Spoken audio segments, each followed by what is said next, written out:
नमस्कार दोस्तों, स्वागत है आपका मेरे चैनल पे। जैसे कि आप जानते हैं कि इंडिया रशिया से S-400 सिस्टम खरीद रहा है और माना जा रहा था कि ये हमें 2022 के अंदर मिलने हैं, लेकिन इंडिया ने रिक्वेस्ट की थी रशिया से कि चाइना के साथ जो स्टैंड ऑफ चल रहा है तो हमें ये सिस्टम जल्दी से जल्दी चाहिए।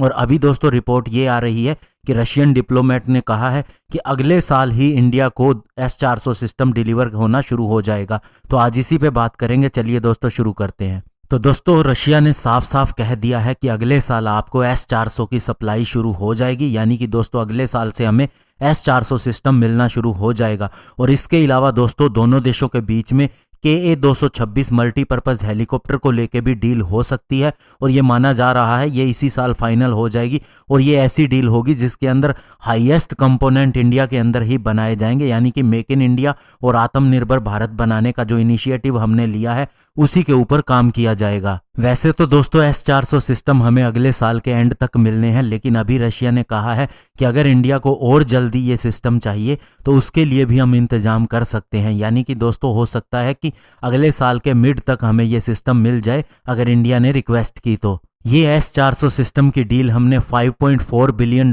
के अंदर की है और इसके लिए $850 मिलियन हमने लास्ट ईयर पे भी कर दिए हैं, जो इसकी फर्स्ट इंस्टॉलमेंट है। और हालांकि ऐसा लग रहा था कि अमेरिका हमारे ऊपर सैंक्शन लगाएगा, क्योंकि उसने कहा था कि काटसा एक्ट के तहत आप ये नहीं खरीद सकते, लेकिन इंडिया ने फिर भी S-400 के साथ जाने का फैसला किया और उसके बाद अभी तक कोई सैंक्शन नहीं लगा है। और इसके अलावा कामोव के 226 हेलीकॉप्टर के लिए कहा जा रहा है कि ये डील जब फाइनल हो जाएगी तो 140 हेलीकॉप्टर इंडिया के अंदर बनाए जाएंगे, जबकि 60 हेलीकॉप्टर रशिया से बन के आएंगे और ये डील $2 बिलियन के अंदर होने वाली है।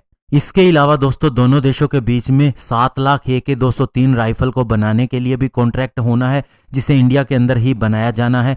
T-90 मेन बैटल टैंक के ऊपर, फ्रिगेट, सबमरीन, मिसाइल के ऊपर भी बहुत से कॉन्ट्रैक्ट बाकी हैं। और आपको बता दें जो 2021 के अंदर बेंगलोर में एरो इंडिया होनी है उसके अंदर रशिया की प्रेजेंस सबसे ज़्यादा रहने वाली है। इसके अलावा दोस्तों हमने जो मैरीटाइम पैक्ट अमेरिका, जापान और ऑस्ट्रेलिया के साथ में साइन किया और फ्रांस के साथ में साइन किया है, उसके ऊपर भी दोस्तों रशिया के साथ जाने का विचार किया जा रहा है। और ऐसा ही मैरीटाइम कोऑपरेशन अब रशिया और इंडिया के बीच में भी हो सकता है।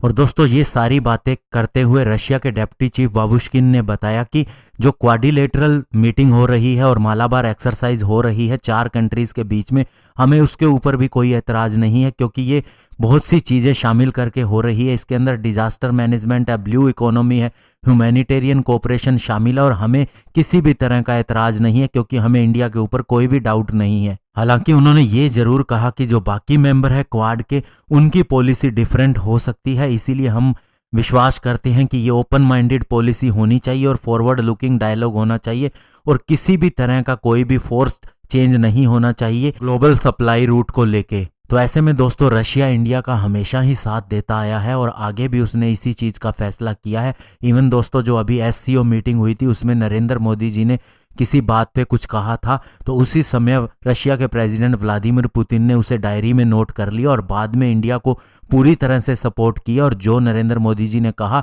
कि बायलैटरल इशू को ऐसी मीटिंग्स के अंदर नहीं उठाना चाहिए, तो उन्होंने भी बाद में ये कहा कि बायलैटरल मुद्दे जो होते हैं वो आपस में बातचीत करके सुलझाने चाहिए और उनका इशारा चाइना और पाकिस्तान की तरफ था। तो ऐसे में दोस्तों रशिया हमेशा ही इंडिया के साथ ऐसा ही रहेगा। धन्यवाद। जय हिंद।